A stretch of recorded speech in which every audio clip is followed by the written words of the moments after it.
In this episode, our crew heads to Utah to go dirt bike riding and four-wheeling. We found the coolest dispersed camping spot of the entire trip and explained some of the best travel tips for adventures of all sizes. It's all coming up next on Off-Road Travel TV.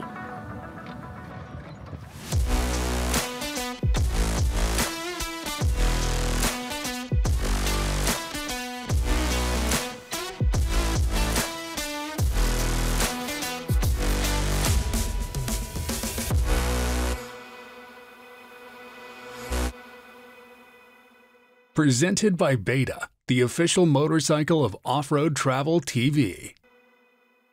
Our crew is now down to 4 adventures, and the pace is much more relaxed. Ken and Wyatt Faught, along with Adrian Elves and Travis Arquette, drove from Idaho to begin nearly 2 weeks of off-road adventure in Utah.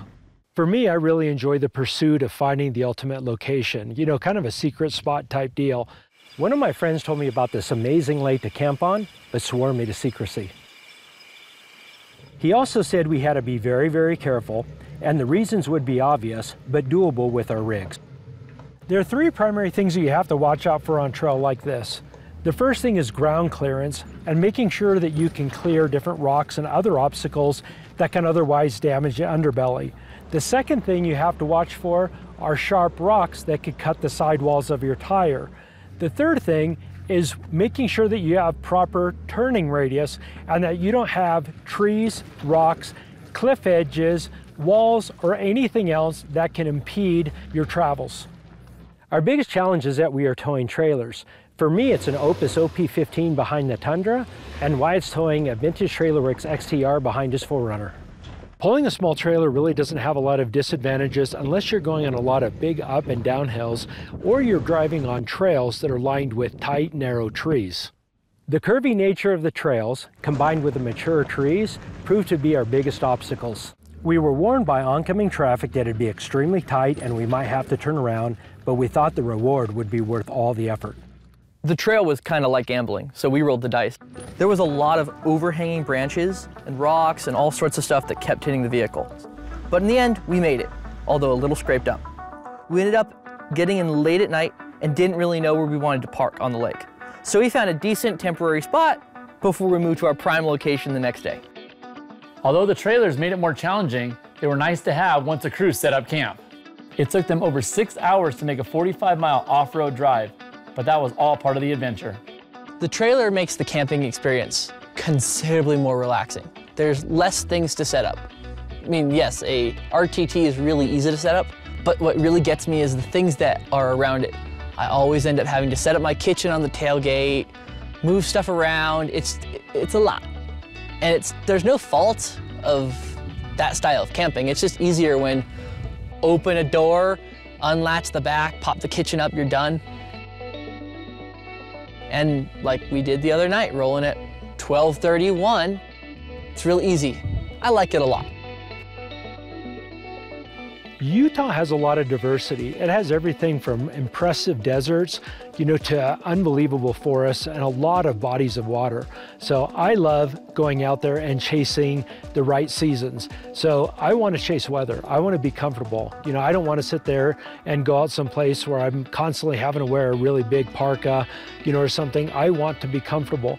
So when I have those 5-6 months of the year where I could do it, I really go out there and look for temperatures, look for rain, look for colors, just having a great overall experience off-road. And I get some people getting outside is all about getting in the dirt and playing. But for me, that's the candy to it. That's the garnish. I love to get out here, places like this, get on my bike, get in a kayak, and do something cool that people normally don't do. Don't get me wrong, I love off-road, I love getting in the dirt, but that's not the entire reason why I come out to these places. I think that if you want to make an off-road adventure even better, bring some toys that are completely different from what you're used to. Like the kayaks are actually been one of my favorite additions to this trip, because sometimes it's just nice to just get in the water. And when you camp in a place like this, you're right on the water, you don't have an excuse for not doing it. This particular location proved to be ideal. We had campfires every day, had incredible food, and was able to enjoy the overall beauty. I also got to learn a lot about Wyatt on this trip. At the core, I'm a gear guy. I really like the stuff that lets me go do things. Whether that's tools, whether it's camping gear, I don't really care. Part of the fun to me is finding the right gear and having the opportunity to come out on a trip like this and test gear and work with companies, giving them feedback to help improve it is a dream come true. I love being able to use this stuff, figure out what works, and figure out what unfortunately doesn't, and try to help those companies make it work again. I love the gear, and I want to share that passion in the things that I make and write about. It's all about the gear to me.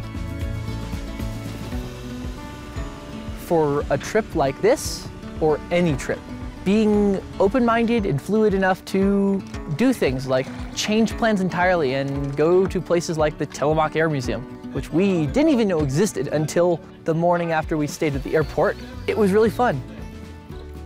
Without question, flexibility is one of the most important things on an off-road trip because you never know what's going to happen. If you plan ahead and give yourself extra time, you'll be rewarded with an even better adventure.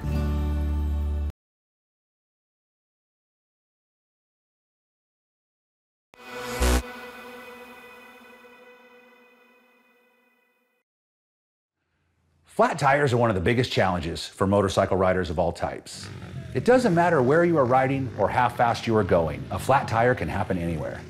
Running heavy-duty inner tubes has been the traditional way to combat getting flat tires, but there's a much simpler and better way. This is a bib mousse made by Michelin. It essentially is a foam insert that replaces the inner tube. Technically speaking, it's a ring of butyl honeycomb foam with its cells filled with nitrogen. This is about as high-tech as it gets, and our crew's been running them for over 20 years. Bib mousse cost about $100 each and come in a variety of sizes. Websites like Revzilla.com make it easy to match the proper bib mousse with the proper tire. In our case, Michelin Starcross 6s front and rear. When installing these, it's important to run Michelin's Bib Mousse Gel Lubricant. This will help stop the mousse and tire from overheating while riding. If the tire overheats, it will break down prematurely, and you don't want this to happen. Michelin recommends using half a tube on front tires and a full tube on rear tires. While some people use fancy and expensive tire machines, we install our mousses the old-fashioned way. We generally use 4 to 6 of these 16-inch Stockton tire irons, and they work out great. Note that bib mousses do wear out. They are a wear item just like the tires themselves, but most of the time you can use them 3 or 4 times before they have to be replaced. We use these on most of our long-distance rides, especially the ones we don't have support vehicles. They provide incredible peace of mind and are one of our favorite aftermarket accessories for every dirt bike.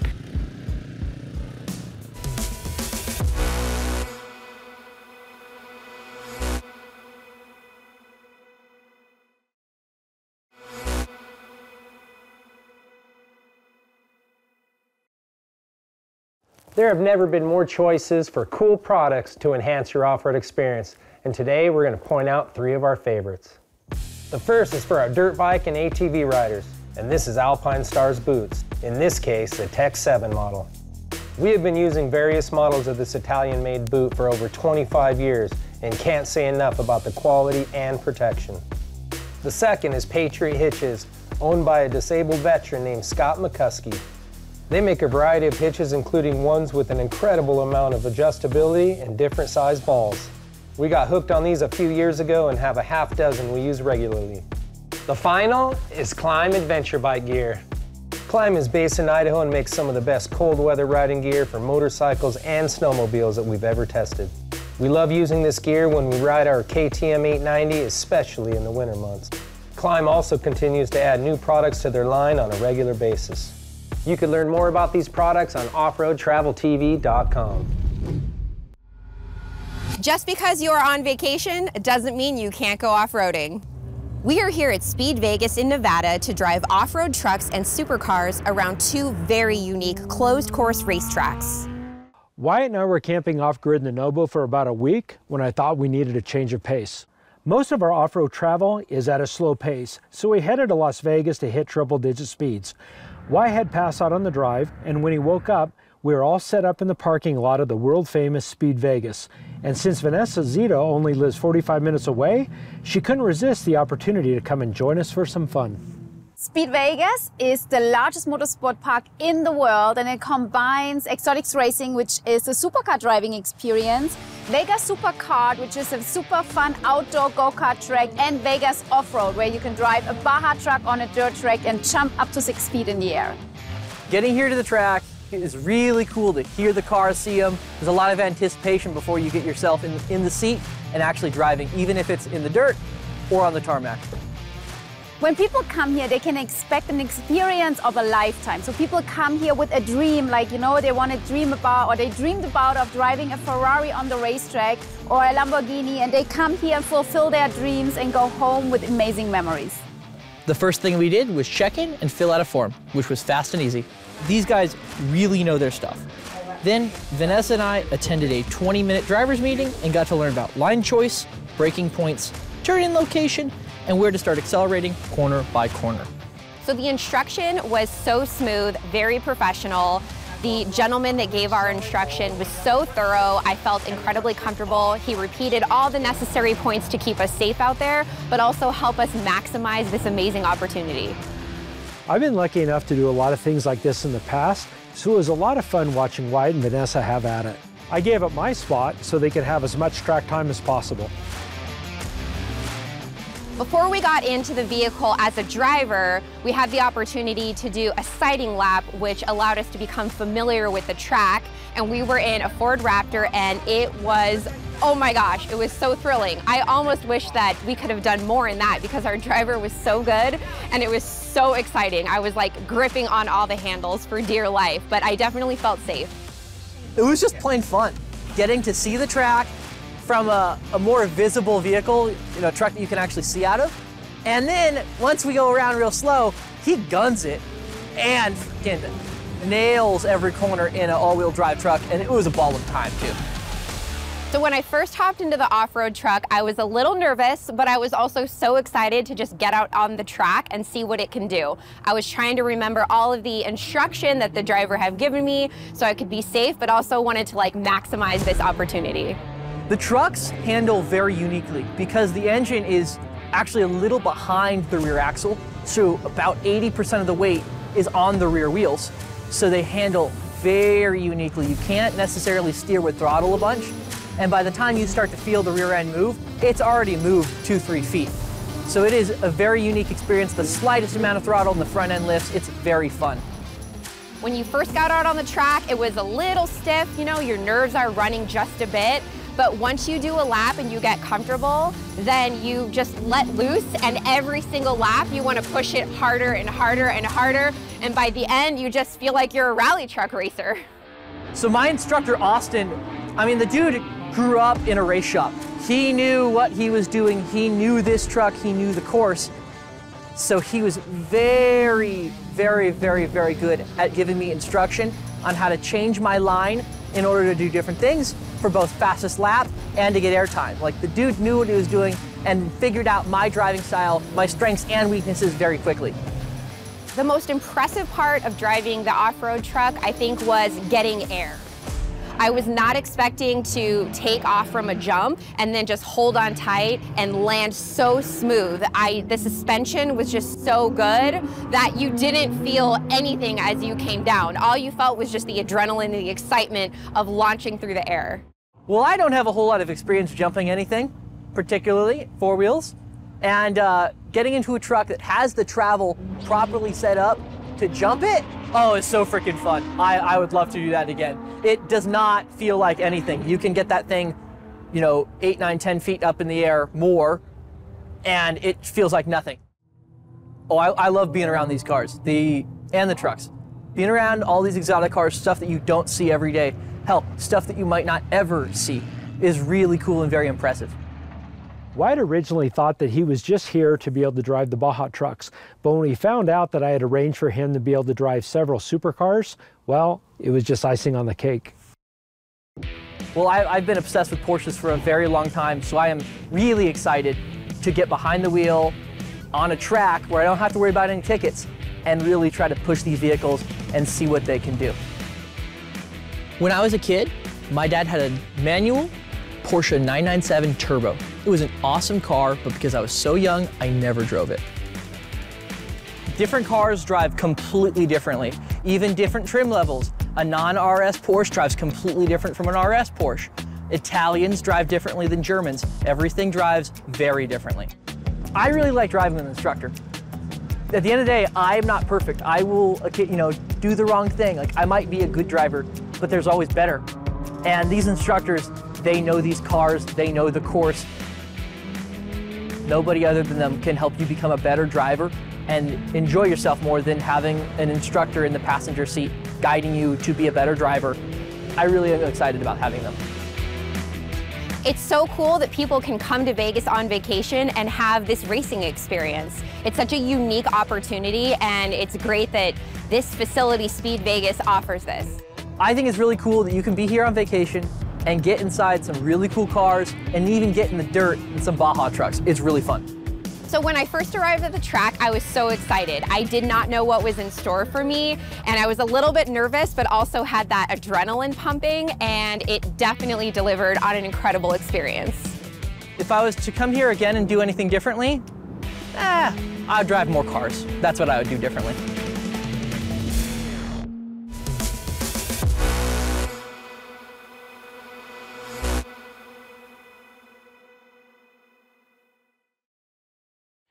Our adventure had its first serious problem as the crew was driving through Utah. To this point, all the planning and preparation has kept them moving at a good pace. Towards the end of the trip, we blew a pinion seal in the front differential on the 4Runner, but we're fortunate enough to have Alex Fleming and Skyla Taylor stop and help us out on the side of the freeway. They were headed to race the Vegas to Reno event, something I've done 3 times on a motorcycle. Alex owns Sherpa Equipment Company in Colorado, and they were part of our 4Runner build. Once we got everything fixed, we hit the road to finish our journey. One of the key things for us is to introduce new people to off-road. For the final leg of this trip, we got to bring Brandon Dorr, his girlfriend Erin Gornick, and her twin sister Danny along for the ride. What was neat, they had never done something like this. They had done a little bit of off-roading in the past, but it's always been as a passenger. So there's this one section over at Swing Arm City that I had Danny follow my pace. I told her that as we got to the top, you had to make a slight right, drop into a left-hand bowl turn, and then climb up out of it, nearly bottom out, high center, and then drop down. I also told her you wouldn't be able to see a couple of areas on this deal. You're just gonna have to trust the fact that I went there, that I'm leading the way, and that it's safe to be able to do it. And she did an outstanding job. By far the coolest thing I've done on this trip is the off-roading that we've done. I have never done anything like that before. There's something about being behind the wheel of a huge car, hitting the gas pedal, and your adrenaline is going crazy. We were hitting the steepest hills, which I have never done in my entire life. And at some points, I was definitely terrified, but I felt safe at the same time. I have done things that I never thought I was ever going to do. The thing I love about all of this is you start to get to learn a lot about yourself, and now I know I'm a badass. This is absolutely incredible. It's one of the most fun things I've ever done in my entire life. You simply can't do epic things with average people. The group we're hanging out with here, we wake up smiling with each other, we have our coffee, we get ready for the day. The whole entire time, it's like a vacation, and we're literally laughing together, cracking jokes, making the best memories. We've done some of the craziest things I've ever done. Yesterday, we went up into the mountains, and where we started, there was like a river and whatnot, and then as we got further, there was like this kind of terrain. As we got further, it looked like we were on planet Mars, and just the entire time was just the most epic experience. I can't even explain it, and I'm just so grateful to be a part of this little family we have made, because we just love each other, and every time we hang out now and do these amazing things, our relationships grow even more. So throughout this trip, we were actually taking turns swapping in the driver's seat, and there was one point where I was with Ken. He was in the driver's seat, I was in the passenger seat, and we went, we got off-road. He sees this river, and of course he looks at me with this huge smile on his face, and I'm like, oh no, we're about to go up this thing, aren't we? And we went about a quarter-mile up this river, rocks everywhere, we're going up and down, and I'm screaming like, is there water gonna come into the truck? And he's like, it's fine, it's fine. We run into this branch, and it pretty much takes the bumper off, and he has the hugest smile on his face. I'm like, okay, this is fun. And we ended up getting out safely. It was such a crazy time. We were able to go down that stream for about a quarter mile, and it was pretty intense. There's a sign at the beginning of it, that basically said you had to have special vehicles to be able to do this. So we knew that it was going to be more fun, and this thing got really, really narrow. I was leading in the Tundra, Brandon was behind me in the 4Runner, and it was absolutely incredible. We were probably in 18 inches, 2 feet of water. The girls were blown away at what was going on, and the reality, we knew that at any time we can get a flat tire, we could get stuck. So it was pretty intense, but we all had a great attitude, and that made for a really cool adventure. So I think we went about an hour in distance, and you saw just a wide variety of terrain everywhere. You have the mountains. There's one point we looked like we were in Egypt. You have the waters and the orange sand. I mean, every different area was completely new, and it just felt like you were just on a different planet. I mean, Utah, it's definitely changed my outlook on life. My favorite aspect about off-road travel is just going into the unknown. Although we do a lot of internet research and we're able to see photos and descriptions of a lot of the trails before we ever go there, you really don't know what to expect because a simple rain could dramatically change the way the trail is. And if you're going through there and all of a sudden moisture comes in and you're expecting it to be dry, it's a whole different driving experience. One of the things that impressed me the most was how far Danielle got out of her comfort zone. In this rock garden, she followed Ken's instructions and did a great job. It was pretty technical, required a lot of patience and throttle control, but she handled it really well. I think we're all leaving Utah with a sense of accomplishment. I think my favorite part about this adventure was going to Swing Arm City. It's a place that I've seen, lots of videos on for a very long time. There's lots of iconic monuments in that area. And to be able to go out there and explore, I think we did about 50 miles in that area, spent 2 days driving out there, and it was absolutely fantastic. This place is just surreal. It's unlike anything I've ever seen before. Utah, honestly, it's the air, like the feeling of like the crisp feeling in the air, the mountains, it just feels so different. I'm from California and we have the city and the beach and whatnot. This is just, it's completely different.